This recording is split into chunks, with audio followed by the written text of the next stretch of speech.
Ravindra Kaushik Kulkarni ಗಲ್ಲಿಯ library ರಸ್ತೆಯ ಹಿಂದುಗಡೆ double ಮುಖ್ಯ ರಸ್ತೆ ಬಳಿ ಕಸದ ರಾಶಿ ಬಿದ್ದಿದೆ.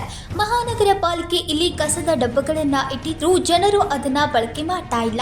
ಕಸವನ್ನ ಸರಿಯಾಗಿ ಡಬ್ಬಕ್ಕೆ ಹಾಕದೆ ರಸ್ತೆ ಮೇಲೆ ಹಾಗೆ ಜನರು ಎಸೆದು ಹೋಗ್ತಾ ಇದ್ದಾರೆ. ಮೊದಲ ಸ್ಮಾರ್ಟ್ ಸಿಟಿ ಬೆಳಗಾವಿಯಲ್ಲಿ ಎಲ್ಲೆಡೆ ಬೀದಿ ನಾಯಿಗಳ ಹಾವಳಿ ಹೆಚ್ಚಾಗಿದೆ. ನಾಯಿಗಳ ಕಡಿತದಿಂದ ಜನ ಬೇಸತ್ತು ಹೋಗಿದ್ದಾರೆ. ಹೀಗಿರುವಾಗ ಈ ರೀತಿ ಕಸದ ರಾಶಿಯನ್ನ ಗುಡ್ಡೆ ಹಾಕಿದ್ರೆ ನಾಯಿಗಳ ಸಮಸ್ಯೆ ಕೂಡ ಹೆಚ್ಚಾಗುತ್ತೆ. ನಾಯಿಗಳಿಂದ ಸಮಸ್ಯೆ ಹೆಚ್ಚಾದ್ರೆ ಜನರ ಓಡಾಟಕ್ಕೂ ಸಂಕಷ್ಟ ಎದುರಾಗಬಹುದು.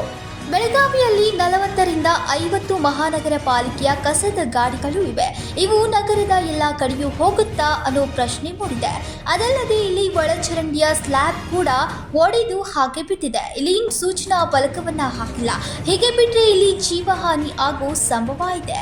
ಮುಖ್ಯ ರಸ್ತೆ ಬಳಿ ಕಳಪೆ ಕಾಮಗಾರಿ ನಡೆದಿದೆ.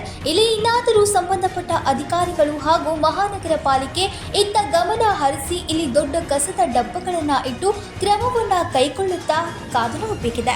Vinod Kolkar, Kannadama news network, Belagavi.